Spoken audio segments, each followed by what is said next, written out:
Hi guys. Have you had a good day today? Did you play any April Fool's jokes?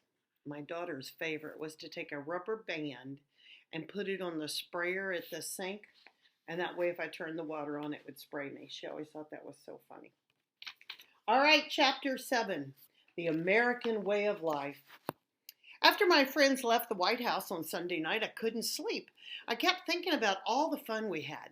Usually when I can't sleep, I pace, so I started walking up and down the long hall that runs the length of the second floor. As I passed the Lincoln bedroom, I heard a noise. It sounded like papers rustling. I stopped in my tracks to listen. Yes, it was definitely coming from the Lincoln bedroom. Somebody was in there. Lincoln, I thought. It had to be the ghost of Abraham Lincoln. Everybody was asleep. Lincoln's ghost supposedly lives in the Lincoln bedroom and came out from time to time. I was frightened, but I wanted to see him for myself. Slowly, I turned the doorknob. Hesitantly, I opened the door a crack and I peeked inside. It was my dad. He was unloading office supplies and stuff from his big cardboard box. Dad, what are you doing? I asked. Setting up our home office, Dad said. In the Lincoln bedroom, I said. Well, it's the only bedroom that's not being used, he said. Before I won the election, Dad was a salesman. He sold corrugated cardboard boxes for a company in Wisconsin. Now, my mom was in sales too. She sold carpet tiles. They both really loved their work, and they weren't sure they were going to move to Washington because it meant they'd have to give up their jobs. In the end, they decided it was more important to be with me. Your mother and I decided to start our own business, Dad said. See? He held up a piece of stationery that said the White House Box and Carpet Tile Company. You're going to sell cardboard boxes from the White House? I asked incredulously.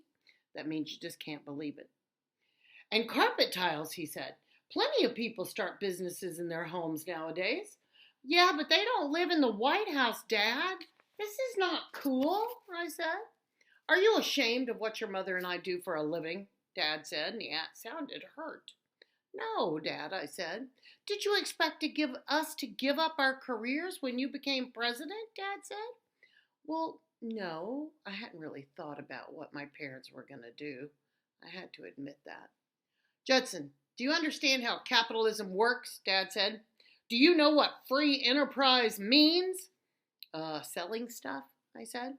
It's more than that, Judson. It means we live in a country where people compete freely to provide things they think other people want. That's the basis of the American way of life. It's why our standard of living is so high. The government doesn't tell me to sell cardboard boxes or some other guy to open a restaurant. I discovered there's a need for cardboard boxes, so I'm filling that need. I sell boxes, and I'm proud of it. Starting this business out of the White House is my way of being a good American.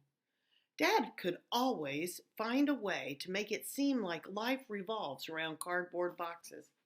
He once spent an hour explaining to me what the world would be like if we didn't have cardboard boxes. I won't bore you with the details, but basically civilization collapses because we don't have anything to put stuff in. I see what you mean, I sighed.